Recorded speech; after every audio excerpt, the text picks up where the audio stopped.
Assalamualaikum warahmatullahi wabarakatuh. Innal hamdalillah nahmaduhu wa nasta'inuhu wa nastaghfiruh wa na'udzu billahi min syururi anfusina wa min sayyiati a'malina may yahdihillahu fala mudilla lahu wa may yudlil fala hadiyalah. Asyhadu an la ilaha illallah wahdahu la syarika lahu wa asyhadu anna Muhammadan abduhu wa rasuluhu wa la nabiyya ba'dah. Allahumma fassalli wa sallim ala nabiyyina Muhammadin wa alihi wa sahbihi wa sallim. Allahumma subhanaka la ilma lana illa ma 'allamtana wa 'allimna ma yanfa'una wa zidna ilman.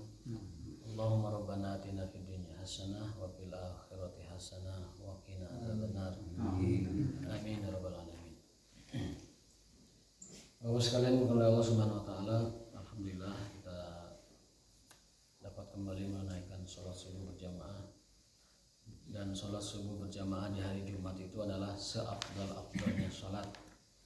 Sebagaimana sabda Nabi SAW bahwa sholat yang paling afdal adalah sholat subuh berjamaah di hari Jumat, karena memiliki banyak keistimewaan. Kadang orang mampu sholat lain, tapi subuh mah nggak bisa berjamaah. Lohor ada, asar ada, maghrib bisa ada, tapi subuh kadang nggak ada. Kemudian karena tantangan dan rintangannya berat subuh itu, maka Rasul jadikan tolok ukur sholat subuh itu sebagai sholat yang paling afdal, sebagai tolok ukur orang-orang yang mengerjakan sholat subuh. Ya kecuali ada uzur, ya ada halangan, tapi kalau terbiasa begitu subuhnya itu nggak kelihatan, maka ini patut diwaspadai sebagai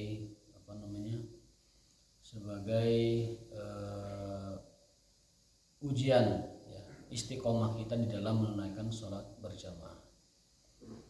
Kita lanjutkan kajian kitab Al-Adab Al-Mufrad, ya, karena kemarin libur saya pulang ke Kuningan tapi kehabisan mobil, jadi kehabisan bis, nggak keburu, jadi kesininya tidak sampai bisa ini pagi-pagi. Tema terakhir dari Adabul Mufrad, ya, adalah tentang bahwa seluruh yang kita rasakan adalah penggugur dosa. Seluruh sakit yang kita rasakan adalah penghapus kesalahan. Di dalam banyak hadis, sekitar ada 5 hadis, ya, di sini jumlahnya, bahwasanya Rasulullah menegaskan ma asabal mu'min min syaukatin fama fawqaha fahuwa kafar. Apapun yang menimpa kita, baik itu sakit, baik itu pusing, baik itu gelisah, baik itu kepikiran, atau bahkan debu yang menempel di badan, bahkan duri yang kita injak, seluruhnya adalah penggugur dan penghapus dosa-dosa, ya. Dan orang-orang yang paling berat ujiannya di muka bumi adalah para nabi, kemudian al-amsal fal-amsal, lalu yang di bawahnya. Jadi ujian terbesar itu adalah para nabi, kemudian orang-orang soleh, kemudian yang lain setelah itu orang-orang biasa, ya. Itulah anugerah Allah bagi para hamba-hambanya, dicuci dosanya, dibersihkan dosanya dengan dengan rasa sakit, ya. Sebenarnya konsep kayak gini di orang-orang agama lain juga ada, ya. Contohnya kalau kita bahas filsafat, ya, ada filsafat Allegri namanya itu, bahwa orang itu akan diberi kenikmatan surgawi setelah dia menempuh siksa neraka. Jadi ada namanya tuh pencucian gitu. Jadi orang bisa masuk ke paradise, ya, surga, itu setelah dia melampaui dulu yang namanya pencucian akhirat, ya, pencucian dosa. Itu konsep mereka juga punya, tetapi kurang tahu, ya, apakah itu dia ambil dari ajaran Injil yang asli dulu, ataukah memang itu teorinya si Allegri saja, gitu, ya. Tapi konsep itu ada. Nah, di Islam konsep seperti itu lebih lengkap lagi, bahwa orang-orang itu ada 3 kelompok. Ada yang dimasukkan ke dalam surga langsung, ada yang masukkan ke neraka lalu dibersihkan, dicuci, kemudian dimasukkan ke dalam surga. Ada orang yang diberi syafaat yang harusnya masuk tidak jadi masuk. Jadi mudah-mudahan kita termasuk orang yang langsung dimasukkan ke dalam surga tanpa harus melalui proses pencucian terlebih dahulu, karena pencuciannya berat sekali. Nah, supaya atau diantara cara Allah membersihkan orang beriman agar masuk surga langsung tidak melalui pencucian atau pembersihan adalah dengan diberi ujian, sedikit ujian di dunia. Orang ada yang diuji dalam badannya, orang ada yang diuji dalam hartanya, orang ada yang diuji dalam keluarganya, bahkan ada orang yang diuji dalam hartanya. Kemudian disebutkan tujuannya apa? Tujuannya agar ketika dia menghadap Allah dalam keadaan suci bersih, tidak ada kotoran sedikit pun yang menempel pada badannya. Jadi sekali lagi, ujian Allah pada badan kita, pada keluarga kita, pada anak kita, pada harta kita, semuanya semata-mata karena Allah ingin membersihkan kita dari kesalahan dan dosa yang pernah dikerjakan, dan agar menghadap Allah dalam keadaan ma'alaihi min khati'atin, tidak punya dosa sama sekali. Itu diantara cara Allah membersihkan kita. Wa ya'fu an katsir, dan yang Allah maafkan lebih banyak. Jadi dosa-dosa kita yang dibersihkan oleh sakit tadi itu sebenarnya sedikit, yang Allah maafkan lebih banyak. Jadi kalau dosa kita 100, itu yang dimaafkan itu kalau pakai angka itu lebih dari 80%. Lalu yang 5% atau 10% sisanya itu dilebur dengan sakit, dilebur dengan kegelisahan, dilebur dengan kesedihan, dilebur dengan kehilangan, dilebur dengan kesabaran. Wa ya'fu an katsir, yang Allah maafkan lebih banyak. Jadi orang-orang sakit jangan terlalu berkeluh kesah yang berlebihan, karena itu sedikit saja yang Allah lebur dengan sakit, dan yang Allah maafkan jauh lebih banyak. Sebenarnya Al-Quran tadi Allah berfirman wa ya'fu an katsir, dan Allah mengampuni adalah lebih banyak daripada yang dibersihkan lewat ujian-ujian tadi. Maka orang beriman pasti diuji. Ya, ada ayatnya. A'udzubillahi minasyaitonirrajim. Wala tahsabanal ladzina gimana ayatnya? Janganlah mengira orang-orang yang sudah mengaku beriman, ayyaqulu amanna wa hum la yuftanun. Janganlah diantara kalian mengira, orang-orang beriman maksudnya, bahwa mereka itu berkata amanah, beriman, kemudian ditinggalkan, tidak diuji, ya, ditinggalkan tidak diuji. Nah itu sunnatullahnya tidak begitu. Jadi janganlah diantara kalian mengira bahwa orang-orang yang sudah mengatakan beriman dibiarkan, wahum la yuftanun, dan tidak diuji. Nah, jadi pasti diuji, orang beriman pasti diuji. Makanya kemarin ada hadis ketika ada orang ngobrol bahwa dia nggak pernah sakit, nggak pernah pusing, nggak pernah muria, nggak pernah panas, nggak pernah demam. Ketika orang itu pergi, Rasul masih tahu ke teman yang ngobrolnya itu, saksikanlah dia ahli neraka. Kenapa? Karena orang beriman pasti ada ujian dari Allah, ada aja ujiannya itu dari Allah Subhanahu wa taala. Baik kurang dari sisi materi, baik kurang dari sisi fisik, baik kurang dari kesehatan, baik kurang dari nikmat, apapun lah. Pokoknya orang beriman itu mesti ada ujian, karena itu adalah mekanisme Allah untuk membersihkan dosa-dosanya. Justru kalau tidak pernah ada kekurangan baik dalam segala hal, maka Rasul mengatakan saksikan, ya.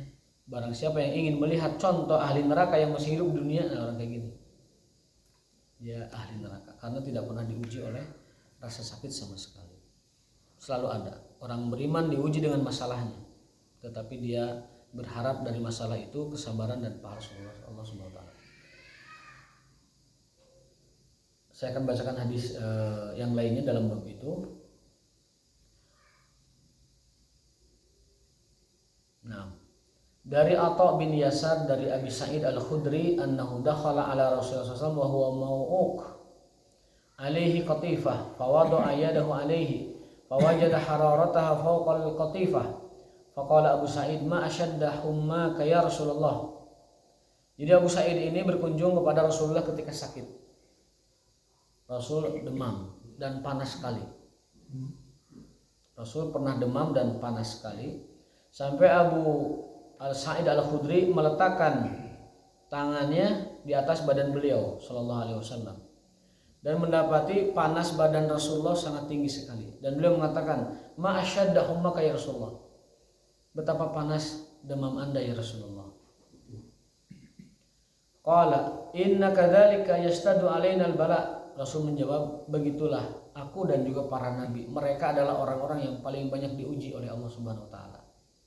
Jadi ujian itu sesuai dengan tingkat keimanan. Orang paling beriman para nabi, sehingga ujiannya paling berat. Summal amsal fal amsal, kemudian berturun dan berturun. Jadi kalau kita tidak banyak diuji, ya itulah kadar kemampuan dan keimanan kita. Dan Allah tidak akan menguji seseorang kecuali dalam batas kemampuannya. Yastadu alainal bala wa yudha'af lanal ajru. Kata Nabi, para nabi itu, Nabi SAW bersabda, para nabi itu adalah paling banyak ujiannya dan paling banyak pahalanya, karena tadi sabar menghadapi ujian itu. Faqala ya Rasulullah ayyun nasi asyaddu bala'an. Ya Rasulullah, siapakah manusia yang paling berat ujiannya di dalam hidup ini? Qala al-anbiya, para nabi itu paling berat ujiannya. Summa salihun, kemudian orang-orang soleh. Wa qad kana ahaduhum yubtala bil faqri hatta ma yajidu illa al-iba'ah yajubuha fayalbisuha. Sampai ada orang beriman yang diuji dengan hanya punya satu pakaian yang dipakai bergantian. Dikumbah, disiseuh, tungguan garing pakai deui. Urang mah kan sampai gitu ujiannya.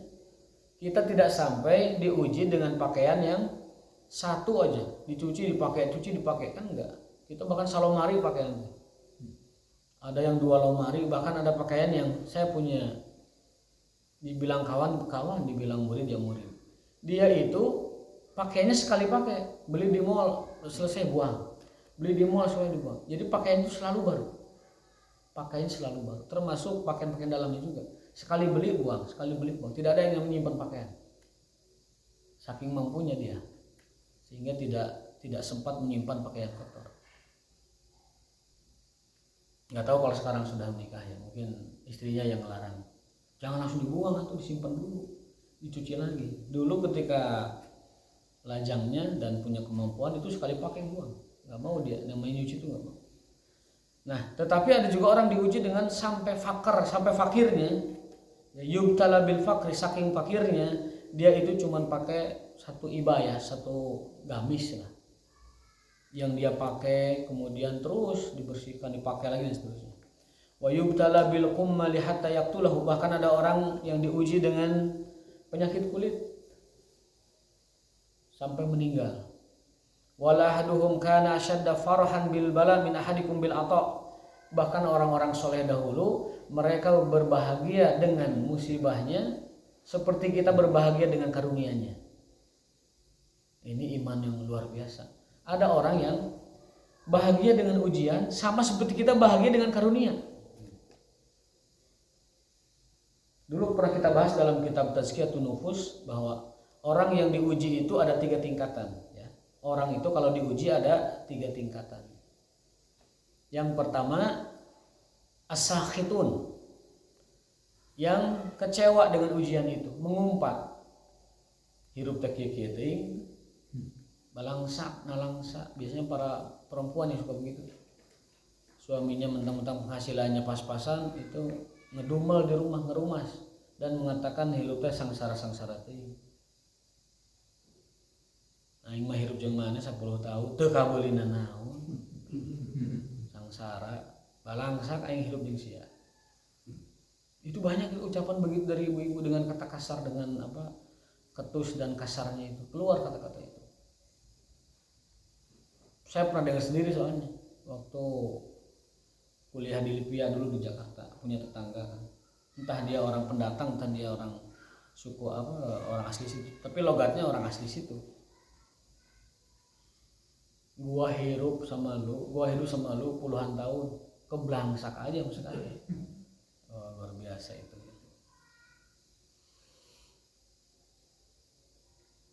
Ada orang yang kedua setelah sakhitun, yang kecewa, mengumpat, bahkan tidak ridho dengan ketentuan Allah.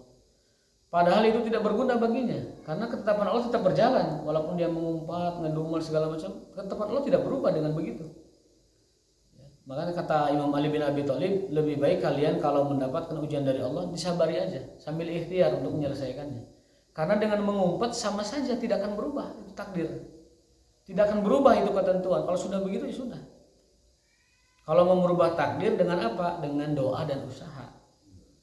Dengan doa dan usaha, bukan dengan mengumpat dan ngedumel. Yang kedua, orang yang menerima ujian itu, kelompok kedua adalah as-sabirun, orang yang bersabar. Sabar itu kata para ulama dalam kitab Tazkiyatun Nufus disebutkan. Tazkiyatun Nufus itu kitab yang dulu pernah kita kaji, ditulis oleh 3 orang ulama besar, Ibnu Qayyim rahimahullah, Imam Ghazali rahimahullah, dan Ibnu Rajab al-Hambali. Itu kitab yang paling baik dan terbaik dalam hal tazkiyatun nufus, pembersihan jiwa. Cuman kita dulu anclok-anclok ngajinya karena diambil tema-tema yang sekiranya pas relevan dengan kita, tidak dihancur dari awal. Itu beliau menyebutkan bahwa sabar itu adalah dia merasakan getir dan pahitnya ujian, tetapi dia menerima dengan kesabaran, berharap pahala dari Allah Subhanahu wa taala. Jadi sakitnya dirasa, sedihnya dirasa, beratnya dirasa, tapi dia tahan diri. Ya Allah, saya bersabar atas semua ini. Nerima. Itu tingkatan kedua orang menerima ujian. Ada tingkatan ketiga, ini yang paling tinggi. Ya. Ar-radun, orang-orang yang ridho dengan ujian. Kata para ulama, ridho itu adalah dia ketika diuji tidak melihat ujiannya, tapi dia melihat siapa yang mengujinya. Dan yang dia pandang, yang dia fokus itu adalah Allah yang memberi ujian. Maka bagi dia ujian dan pemberian sama saja. Ujian dan pemberian bagi dia sama saja. Saya diuji atau diberi, fokus saya adalah Allah Subhanahu wa taala. Maka orang seperti ini dia bersenang-senang dan tertawa dengan ujiannya.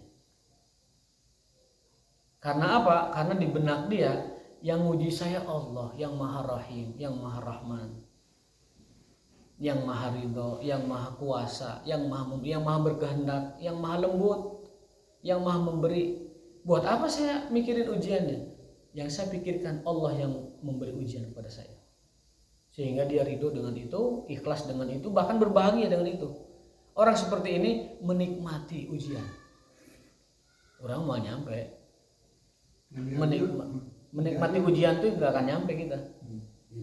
Nabi Ayub begitu. Nabi Ayub begitu. Yang beliau pikirkan itu, saya diuji oleh Allah dengan penyakit kulit yang beberapa tahun sebelumnya saya diberi nikmat lebih banyak dari ini. Nabi Ayub itu kan ceritanya orang yang paling makmur di kampungnya. 20 tahun, 30 tahun kaya raya. Lalu jin meminta izin kepada Allah untuk menguji dia dengan penyakit. Ya sok uji aja, silahkan. Kamu akan dapati hambaku Ayub sebagai orang yang bersabar. Dan Ayub itu orang yang kembali kepada Allah, bertawakal kepada Allah. Apapun ujiannya, Ayub itu akan kembali kepada Allah. Dan dia diuji beberapa tahun dengan penyakit kulitnya, sampai pada batas istrinya pun tidak kuat mendekatinya. Orang-orang kampung pun menghindar darinya, mengisolasi karena penyakit kulit. Apa kata Ayub? Saya tidak akan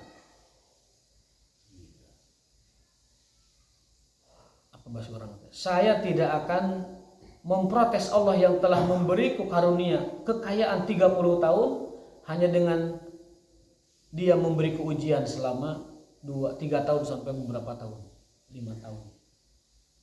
Jadi Nabi Ayub yang dia pikirkan Allahnya. Masa saya mengadukan Allah kepada manusia padahal Allah sudah memberikanku nikmat 30 tahun kaya raya dan sekarang diuji 3 tahun. Kemudian aku ingkar kufur kepada nikmat Allah. Nah, beliau tidak begitu. Nah, itu derajat orang yang ridho. Orang ridho itu orang yang kesabarannya itu sudah dinikmati, bukan dirasa-rasa gitu. Orang sabar mah masih ngerasakeun. pahit, getir, tapi menerima. Tapi orang ridho enggak, dia enggak fokus pada ujiannya, tapi dia fokus kepada yang memberi ujian. Lah dan masihan ya Allah ujian teh. Iya. Saya sehat 50 tahun, sekarang dikasih sakit setahun. Yang dia fokus adalah 50 tahun nikmatnya itu. Yang dia fokus, yang dia pikirkan 50 tahun diberi nikmat. Ujian yang 1 tahunnya dia tidak hiraukan. Itu juga yang nanti akan membantu pemulihan dia, karena dia sabar, dia ridho, sambil ikhtiar, jiwanya tenang, pikirannya tenang, akhirnya penyembuhannya lebih cepat, karena dia pasrah kepada Allah, tawakal kepada Allah setelah ikhtiar yang maksimal, hatinya ridho, itu orang seperti itu akan tenang, meskipun dia diuji dengan sakit.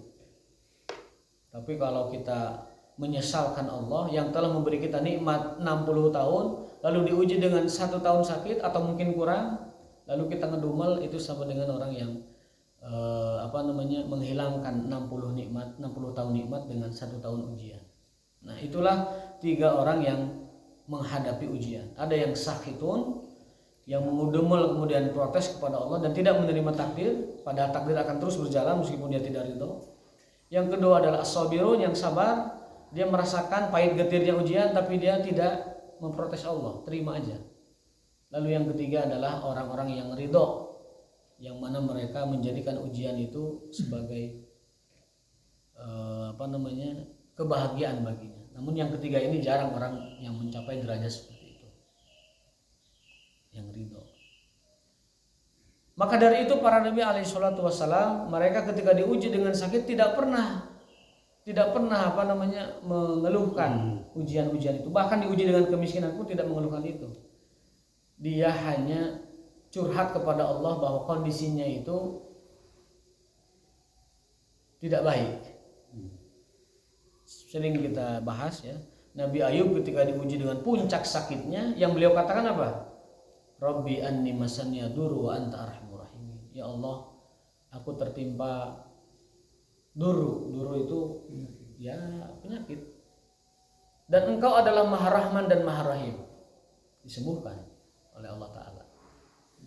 Jadi semakin diuji, semakin memuji. Para nabi, para solihun memang unik hidupnya. Semakin diuji, semakin memuji. Kalau kita semakin diuji, waduh, semakin bukan hanya ngedumel, bahkan putus asa mungkin. Iya. Putus asa, akhirnya kisah pek wae lah, kayak naon WG. Nah itu kepasrahan, tawakal, tidak ikhtiar, akhirnya dia larut dalam kesedihan dan kekurangannya itu. Para nabi dan para solehun nggak begitu, semakin diuji semakin memuji. Ya Allah, aku ditimpa sakit dan engkau adalah Maha Pengasih dan Penyayang. Tidak minta ya Allah sembuhkan, ya Allah sembuhkan. Dan Allah mah kalau pada waktunya menyembuhkan pasti menyembuhkan.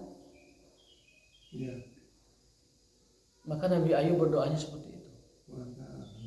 Wa anta arhamur rahimin. Di dalam banyak ayat ketika Nabi diuji, apa yang dilapazkan oleh mulut mereka? Para nabi, hampir semua para nabi, para rasul, bahkan semuanya. Lihat di Quran.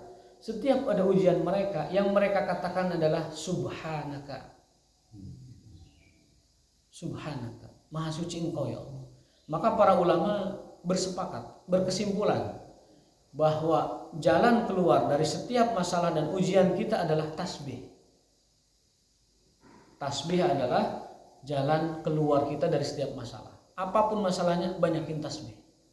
Karena para nabi mencontohkan begitu. Dan yang kedua adalah memperbanyak istighfar. Memperbanyak istighfar. Karena istighfar itu adalah kunci langit. Untuk apa? Untuk membongkar dan untuk menghilangkan segala macam masalah dalam hidup kita. Lihat surat Nuh ayat 9 sampai ayat 12. Istighfar itu membuka segalanya. Maka Bapak sekalian, jamaah rahimakumullah, salah satu cara kita untuk melepas diri dari berbagai macam musibah atau ujian dari Allah Ta'ala yaitu mengatakan subhanallah. Kalau para nabi mengucapkan subhanaka karena memang mereka berdialog dengan Allah. Subhanaka inni kuntu minaz zalimin. Subhanaka la ilma lana illa ma 'allamtana. Subhanaka semua. Lafaz Nabi itu semuanya subhanaka. Yang dalam bacaan lain kita bisa membacanya subhanallah. Subhanallah. Yang kedua istighfar. Yang ketiga sholawat. Apapun masalahnya itu solusinya. Kalau tidak datang solusinya saat itu, Allah akan hitungkan solusinya. Kapan itu mesti diberikan solusi. Apa dalilnya sholawat? Rasulullah SAW pernah kedatangan seorang sahabat namanya Muawiyah. Muawiyah ini sahabat yang rajin berdoa. Sahabat yang rajin berdoa. Namun beliau juga sahabat yang paling banyak bersolawat kepada Rasulullah SAW. Jadi senang doa dan senang solawat. Kemudian mungkin hal itu menjadi muskil bagi dia, menjadi problem tersendiri. Ini gimana? Saya tuh senang bersolawat tapi juga senang berdoa. Solawat yang saya maksud solawat standar ya. Allahumma sholli ala Muhammad wa ali Muhammad. Karena sholawat yang paling afdol adalah sholawat Ibrahim. Sholawat yang paling afdol sholawat Ibrahim. Allahumma sholli ala Muhammad wa ali Muhammad kama shollaita ala Ibrahim wa ala ali Ibrahim. Itu sholawat yang paling afdol yang ada di dalam agama Islam. Karena ada 42 sholawat Pak jumlahnya. 42 sholawat. Kita bingung mana sholawat yang dibaca. Maka karena kita bingung, baca aja yang paling afdol. Baca aja yang ada hadisnya. Baca ada yang ada tuntunannya. Dan kita baca setiap kali sholat. Apa itu? Sholawat Ibrahim. Itu adalah seafdol-afdolnya sholawat alal itlaq, secara mutlak. Dan tidak ada bantahan apapun. Artinya disepakati ijma ya, ijma kalangan umat Islam, ijma di seluruh umat Islam, ijma di antara para ulama bahwa sholawat yang paling afdal adalah sholawat Ibrahim. Nah, Muawiyah ini mengadu kepada Rasulullah, ya Rasulullah, aku ini senang berdoa, tapi aku juga suka sholawat. Bagaimana kalau doaku separohnya sholawat? Kata Nabi, oh bagus itu, laksanakan. Ini hadis riwayat Ubay bin Ka'ab. Kemudian datang lagi, ya Rasulullah, saya ini gimana kalau 2/3 doa saya sholawat? Oh itu lebih bagus, amalkan saja. Nah yang ketiga beliau menegaskan, ya Rasulullah, bagaimana kalau doaku sholawat semua? Lantas Rasulullah SAW menjawab, kalau kau lakukan itu ada 3 faedah yang kamu dapatkan. Apa yang pertama? Tuqdo hajatuka, hajat-hajatmu akan dipenuhi oleh Allah Subhanahu wa Ta'ala. Yang kedua, wa tughfaru dzunubuka, dosa-dosamu akan diampuni dengan bersalawat. Dosa-dosamu akan diampuni. Dan yang ketiga, wa tudhabu humumuka, dan ham-ham kita, apa ham-ham itu? Kesedihan, kegundah-gulanaan, keraguan-raguan. Orang Kuningan nyebutnya mun ham-ham ke sebelah mangkat gitu. Kuningan. Duka di Bandung aya bahasa ham-ham ada. Mang. Kalau ham-ham gak usah berangkat. Itu ham-ham ragu. Bahasa Kuningan. Di Bandung tuh ya gemet tunggu. Ning Kamangkara. Kamangkara cenah. Beli gemet lah tilu jadi. Nah, di Bandung ada juga istilah ham-ham itu ya. Nah, itu dari bahasa Arab. Jadi kalau ada ham dalam diri kita, itu kata Nabi SAW, dengan sholawat Allah akan hilangkan. Jadi dengan kita rajin sholawat, satu, hajat kita diqadha oleh Allah Subhanahu wa Ta'ala. Yang kedua, dosa-dosa kita diampuni oleh Allah Subhanahu wa Ta'ala. Yang ketiga, segala macam kemudahan, kesulitan, kesukaran dan kegelisahan kita tudhab, dihilangkan oleh Allah Subhanahu wa Ta'ala dengan banyak sholawat. Maka bacaan-bacaan yang dapat kita gunakan untuk mengurai masalah kita, untuk menyelesaikan problematika hidup kita tadi 3 yang dilakukan oleh para nabi tadi. 1, banyak bertasbih. Yang kedua, banyak istighfar berdasarkan Quran ini. Yang ketiga, banyak sholawat berdasarkan hadis Nabi Shallallahu Alaihi Wasallam. Belum lagi pahalanya. Barang siapa yang bersalawat 1 kali kepadaku, kata Rasulullah, maka Allah bersalawat kepada orang itu 10 kali. 1 salawat kita kepada Nabi, Allah balas dengan 10 kepada kita. Dan salawat Allah yang dimaksud adalah keberkahan, rahmat, maghfirah, dan juga inayah serta isti'anah atau ma'unah dari Allah Subhanahu wa Ta'ala. Dengan kita banyak salawat kepada Nabi, 1 kali saja dibalas 10, apalagi kalau kita banyak mengirimkan salawat kepada Rasulullah, membacakan doa kepada Allah untuk kesejahteraan dan salawat kepada Rasulullah SAW. maka jadikan itu sebagai amalan. Tadi malam saya membaca sebuah informasi lah bahwa agar badan kita sehat itu sebelum tidur membaca tasbih 33 kali, tahmid 33 kali, dan takbir 33 kali. Itu kalau orang baca itu setiap sebelum subuh, pagi-pagi itu akan segar bugar Sebelum tidur ya. sebelum tidur, berdasarkan hadis Fatimah radhiyallahu taala anha, bahwa Fatimah itu datang pada Rasulullah, ya Rasulullah, ya abati, wahai ayahku. Rasul itu kepada anak-anaknya itu luar biasa sikapnya. Fatimah Az-Zahra meskipun sudah menikah, kalau datang ke rumah bapaknya Rasulullah SAW itu dibukakan pintunya oleh Nabi SAW. Lalu dijemput, dipegang tangannya dan dikecup keningnya. Itu Fatimah dari kecil sampai sudah menikah digituin sama Nabi SAW. Dijemput ke pintu, kemudian dihantar masuk ke dalam, kemudian dipegang tangannya dan dikecup keningnya. Itu Fatimah. Bagaimana perlakuan sang ayah kepada putrinya. Dan Rasul mengatakan, duhai Fatimah, engkau adalah sayyidatu ahli jannah.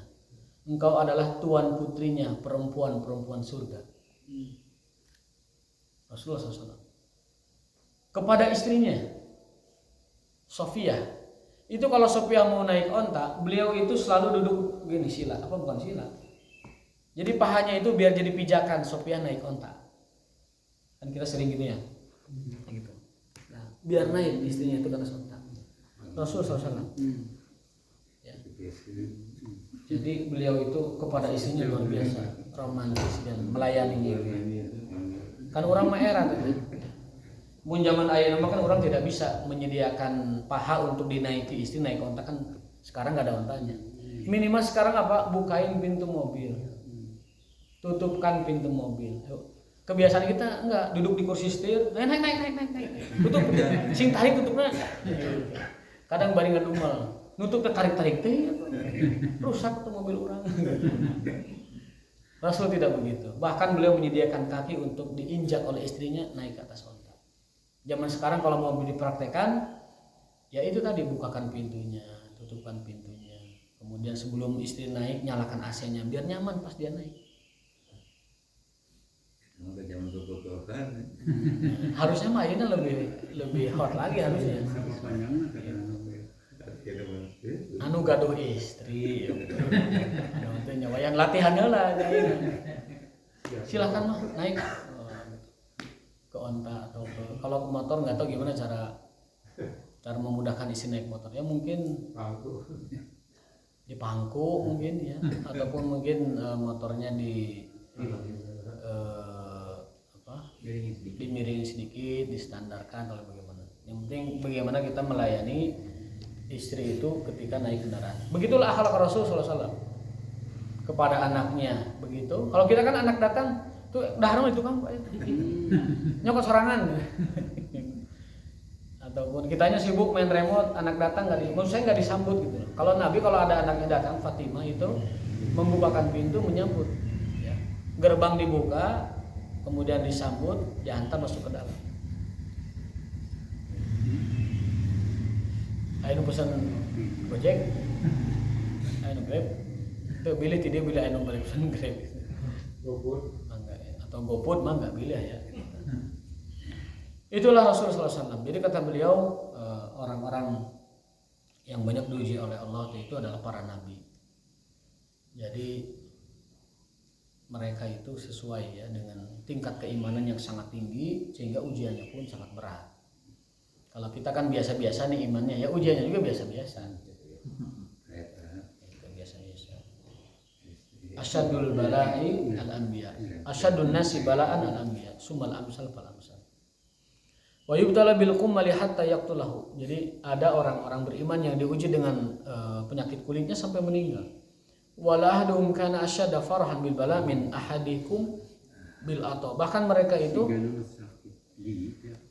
itu bagi mereka sama antara ujian dengan karunia itu sama bahagianya.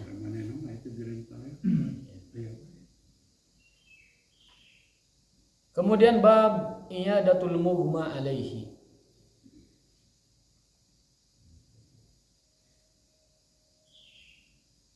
Bab tentang mengunjungi orang yang pingsan. Ini temanya spesifik ya. Bab mengunjungi orang yang pingsan. Kan sebelumnya mengunjungi orang sakit, ini mengunjungi orang pingsan. Sami'a Jabir ibn Abdullah yaqulu maridtu maradan fa atani Nabi sallallahu alaihi wasallam yaquluni. Kata Jabir bin Abdullah ketika beliau sakit, Rasul mengunjungiku. Jadi Nabi SAW itu punya kebiasaan selalu mengunjungi orang sakit. Ya, di dalam hadis sebutkan bahwa barang siapa yang Allah berfirman, hadis qudsi berarti ya. Dalam hadis qudsi Allah berfirman bahwa banyak orang yang meninggalkan atau tidak mengunjungi tetangga-tetangga Allah. Jadi Allah itu menegur Nabi Muhammad alaihissalatu wassalam bahwa ada orang yang menelantarkan tetangga Allah. Siapa tetangga Allah? Nah itu orang-orang sakit. Jadi kalau kita mengunjungi orang sakit itu sama kita dengan menyenangkan Allah Subhanahu wa taala. Karena tetangganya dijenguk. Itu ungkapan tentunya kias ya, karena Allah tidak punya tetangga. Allah maha sendiri dan maha esa. Tetapi maksudnya adalah bahwa orang-orang sakit itu mesti dipedulikan karena kedudukannya dia adalah tetangga-tetangga Allah SWT. Seperti para hafiz Quran, mereka itu keluarga Allah. Tapi itu tentunya makna kias, tidak mungkin Allah punya keluarga. Ya. Ahlul Quran khasatullah. Au hamalatul Quran ahlullahi wa khasatuh. Para penghafal Quran, ya, para qurra, para penghafal Quran adalah keluarga Allah dan orang-orang khususnya. Maksud dari hadis itu adalah muliakanlah ahli Quran, muliakanlah para hafiz, muliakanlah para qurra karena mereka adalah keluarga-keluarga Allah dan orang-orang khususnya. Nah, itu kalau ada lafaz seperti itu artinya adalah qiyas. Begitupun orang sakit itu tetangga Allah. Kalau kita kunjungi maka senang Allah SWT. Dan juga merupakan hak muslim yang pernah kita bahas. Di antara 1 dari 6 hak seorang muslim yang merupakan kewajiban bagi kita adalah menjenguknya saat sakit. Nah, ketika Jabir bin Abdullah sakit, Nabi mengunjunginya. Juga Abu Bakar mengunjunginya. Berjalan kaki. Fawajadani ugmi alaihi. Dan saat itu aku sedang pingsan. Fatawadu'an Nabi, beliau wudu, Nabi SAW wudu, summa sobba wudu'ahu alayya. Kemudian air wudunya itu, bekas wudunya dicipratkan ke orang pingsan itu. Fa'aqabtu, lalu aku siuman. Fa'idan Nabi SAW, ternyata di hadapanku ada Nabi SAW. Faqultu ya Rasulullah, kaifa asna'u fi mali? Ya Rasulullah, bagaimana aku perlakukan hartaku ini? Warisanku kemanakan ya Rasulullah? Karena banyak ya. Kaifa aqdi fi mali? Falam yujibni bisyai'in hatta nazalat ayatul miras. Karena itulah sebab turunnya ayat warisan. Jadi ayat warisan itu sabab nuzulnya adalah ada seorang sahabat Jabir bin Abdullah yang punya uang kaya begitu, pingsan, setelah siuman diciprati air wudu oleh Nabi, dia bertanya, Rasulullah, kemanakan hartaku? Harus kemanakan hartaku ya Rasulullah? Rasul tidak bisa menjawab karena itu butuh wahyu kan. Turunlah ayat-ayat warisan. Jadi kalau ditanya apa sebab nuzul ayat waris, itu karena ada sahabat sakit, pingsan, kemudian siuman, lalu dia menyadari kalau saya mati beneran, ini harta saya belum dibagi ke siapa-siapa, gimana ceritanya? Turunlah ayat warisan tentang laki-laki berapa, perempuan berapa, isi berapa, anak semuanya itu lengkap. Nah, itu adalah sebab nuzul ayat warisan. Hikmah dari hadis ini adalah bahwasanya orang-orang yang seperti itu, yang sakit atau pingsan, hendaknya dikunjungi, dihibur. Karena pingsan itu kan mati kecil, jadi harus dihibur, ya. Mudah-mudahan Allah SWT memberikan kita kesehatan, memberikan kita kekuatan, memberikan kita kesabaran kalaupun diuji, dan mudah-mudahan ujian yang Allah berikan itu semata-mata adalah untuk kebaikan kita, dan tentu itu adalah kifarat dosa-dosa kita dan menjadi pembersih agar kita menemui Allah Ta'ala dalam keadaan bersih. Amin ya rabbal alamin. Dan mudah-mudahan kita tidak diuji dengan sesuatu yang berat bagi kita. Walakum minkum wa ma taufiquna illa billah, wallahu waliyut taufiq. Subhanakallahumma bihamdika asyhadu an la ilaha illa anta astaghfiruka wa atubu ilaik. Wassalamualaikum warahmatullahi wabarakatuh.